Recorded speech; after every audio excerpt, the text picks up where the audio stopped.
Hi children, third class పిల్లలందరికీ good morning నాన్న. మనం థర్డ్ క్లాస్లో ఉత్తరం ప్రత్యుత్తరం లెసన్ కంప్లీట్ చేసుకున్నాం కదా నాన్న. ఆ నెక్స్ట్ పేజ్ తిప్పుకున్నట్లయితే మీరు టెక్స్ట్ బుక్లో చూడండి, ఒక చిన్న కథ ఇవ్వడం జరిగింది. చదువు ఆనందించు అంటే చదివి ఆనందించాలి. మీకు మీరుగా చదివి మీరే ఆనందించాలమ్మ. ఈ కథని మీరు దగ్గర లేరు కాబట్టి నేను ఎక్స్ప్లెయిన్ చేస్తున్నాను. అదే మీరు స్కూల్లో ఉంటే మీ చేత చదివించేదాన్ని. చూడండి, ఇక్కడ కథ పేరు నిజమైన తెలివి. నిజమైన తెలివి ఎవరిదో మనం చూద్దాం. ఇక్కడ ఇద్దరు వ్యక్తులు ఉన్నారు. ఈ ఇద్దరు వ్యక్తుల్లో నిజమైన తెలివితేటలు ఎవరికి ఉన్నాయో మనం చూద్దాం నాన్న.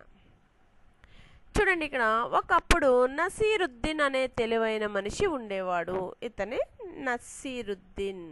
అతను చాలా తెలివైనవాడు. ఒకరోజు అతని వద్దకు ఒక బలవంతుడు వచ్చి, లోకంలో నాకన్నా బలవంతుడు లేడు. చూడండి, ఇతనే ఆ బలవంతుడు. అతను వచ్చి అన్నాడంట, ఈ లోకంలో నాకన్నా బలవంతుడు ఎవ్వరూ లేరు అని చెప్పాడంట. నీకన్నా తెలివైనవాడు లేడు, నసీరుద్దీన్ కంటే తెలివైనవాడు కూడా లేడు. మన ఇద్దరం కలిస్తే ఎన్నో విజయాలు సాధించుకోవచ్చు. నీ తెలివితేటలతో నాకున్న బలంతో మన ఇద్దరం కలిస్తే ఎన్నో విజయాలు సాధించుకోవచ్చు. కాబట్టి మన ఇద్దరం మిత్రులుగా ఉందాం అన్నాడంట. కాబట్టి మనం ఇద్దరం మిత్రులుగా ఉందాం అని ఎవరు చెప్పారు నాన్న? బలవంతుడు చెప్పాడు. ఎవరితో? నసీరుద్దీన్తో చెప్పాడు. నసీరుద్దీన్ ఆ మాటలు విన్నాడు. అంత బలవంతుడివా అన్నాడు. నీకు అంత బలం ఉందా అని అడిగాడంట. అవును, ఒక్క చేత్తో టన్ను బరువును ఎత్తి గోడవతల విసిరేస్తానా అన్నాడు అతను గర్వంగా. నేను ఒక్క చేత్తో చాలా ఎక్కువ బరువును ఎత్తి గోడ అవతలకి విసిరేయగలను అన్నాడంట. నేను నమ్మను అన్నాడు నసీరుద్దీన్. నసీరుద్దీన్ అన్నాడంట, నేను నమ్మను అన్నాడంట. నమ్మకం లేకపోతే పరీక్ష పెట్టు.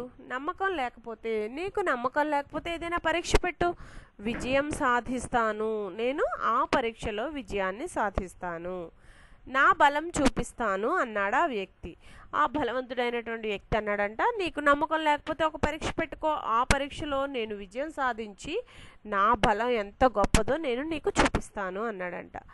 అయితే నీకు చిన్న పరీక్ష పెడతాను. అందులో నెగ్గితే నువ్వు బలవంతుడు అని అంగీకరిస్తా. నేను పెట్టిన చిన్న పరీక్షలో నువ్వు గెలిచినట్లయితే నువ్వు బలవంతుడు అని నేను అంగీకరిస్తా. నీతో నేను స్నేహం చేస్తా అంటూ నసీరుద్దీన్ అతనిని ప్రహరీ గోడ వద్దకు తీసుకువెళ్ళాడంట. వాళ్ళ ఇంటి ప్రహరీ గోడ దగ్గరికి నసీరుద్దీన్ బలవంతుడిని తీసుకువెళ్ళాడు. జేబులో నుంచి రుమాలను తీశాడంట. జేబులో నుంచి చేతి రుమాల అంటే కర్చీఫ్ని తీశాడు. దాన్ని గోడవతలకు విసిరమన్నాడంట. ఆ కర్చీఫ్ని గోడ బయటకు విసిరమన్నాడంట. గోడ ఇవతలి పక్క నుంచి అవతలి పక్కకి విసిరమన్నాడు. ఓస్, అదెంత పని అంటూ ఆ వ్యక్తి రుమాలను విసిరివేశాడు. ఓస్, అదెంత పని, రుమాలను అటువైపుకి విసిరడమా అని ఆ వ్యక్తి విసిరేశాడంట. గాలి ఎదురు వీస్తున్నది అంటే గాలి నసీరుద్దీన్ ఉన్న వైపుకు వీస్తుంది. ఆ రుమాల గోడవతలకు వెళ్ళలేదు. గాలి మన వైపుకు ఉంది కదా, మనం విసురుతూ ఉంటే అది వెనక్కి వచ్చేస్తూ ఉంది. గాల్లో ఎగిరి తిరిగి వచ్చి అతని వద్దనే పడింది. గాల్లో ఎగురుకుంటూ వెళ్ళి మళ్ళీ వెనక తిరిగి వచ్చేసి వాళ్ళ దగ్గరే పడింది. అతడు ఎన్నిసార్లు ప్రయత్నం చేసినా రుమాలు గోడ దాటలేదు. గాలి ఎదురేసేస్తుంది కదా, ఎన్నిసార్లు వేసినా కూడా ఆ చేతి రుమాలు వెనక్కి వచ్చేసిందే తప్ప గోడ బయట పడలేదు. నేను విసిరేస్తాను చూడు అంటూ నసీరుద్దీన్ రుమాలను తీసుకున్నాడంట. నసీరుద్దీన్ అన్నాడంట, ఇప్పుడు నువ్వు విసరలేకపోతున్నావు కదా, నేను విసిరుతాను చూడు అని రుమాలను తీసుకున్నాడు.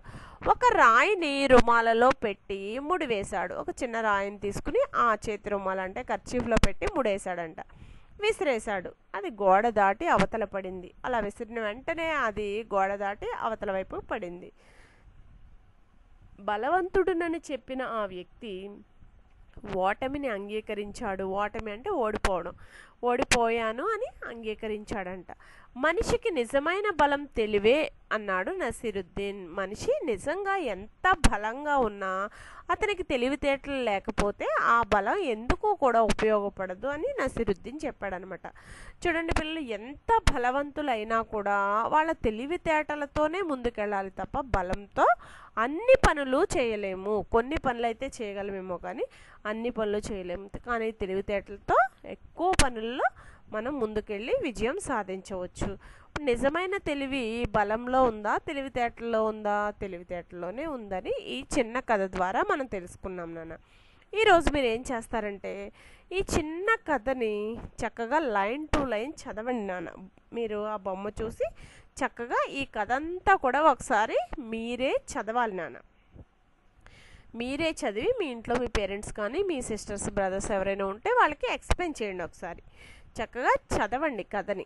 ఈ రోజుకి ఈ కథ చదవడమేనా, ఇంకా ఏమీ వర్క్ లేదు. ఈ కథ చక్కగా చదివి మళ్ళీ అర్థం చేసుకోండి. ఆల్రెడీ నేను చెప్పింది వింటారు, మీరు విన్నా సరే మళ్ళీ ఒకసారి మీరు చదవండి నాన్న. ఓకేనా చిల్డ్రన్?